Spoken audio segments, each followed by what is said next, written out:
was wondering also, how do you weigh the plan of conservation development, the amount of information that you get from the survey of residents versus demographic information that you have, which I don't know if is the demographic report completed?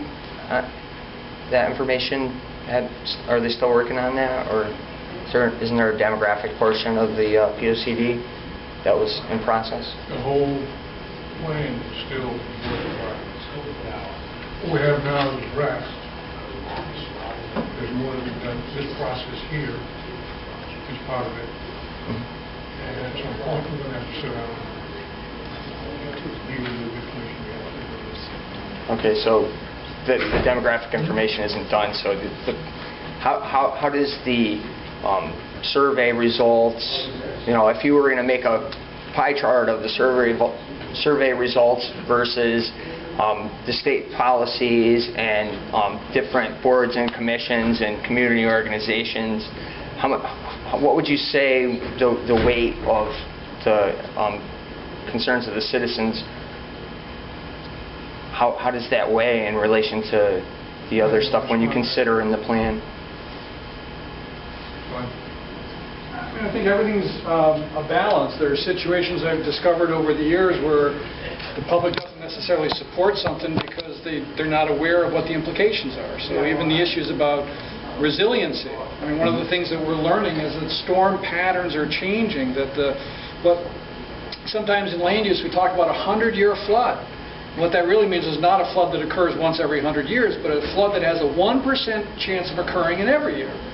And since stormwater records were kept, what we've now learned is the storm pattern and frequency is changing, and what used to be a flood with a 1% chance of occurring is now actually a 2% chance. It happens twice as often, and what is a 1% storm is 20% more water than we're used to. Well, think in the city. Our storm drainage was installed for what we thought was going to happen. And we thought we were good. We did a good job. And the world changed on us in ways that we couldn't have anticipated. So sometimes the public isn't aware about, well, the drainage in my street has always been there. It's always been fine. The issue is, yeah, but you know what? It may not be.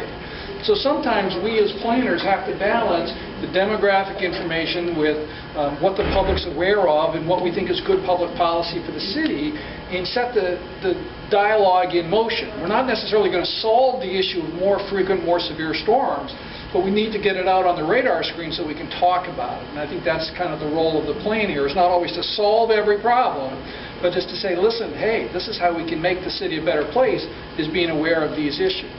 And it's possible that even the floodplain discussion of the riverways could be a way to accomplish an open space objective, a drainage objective, a character quality of life objective, and possibly it's a good strategy for us. So we don't know yet, because so much depends on the fiscal capability of the city, etc. But the issue is, if we could do these things, it could make the city a better place. So there's no answer about what the balance is or a pie chart.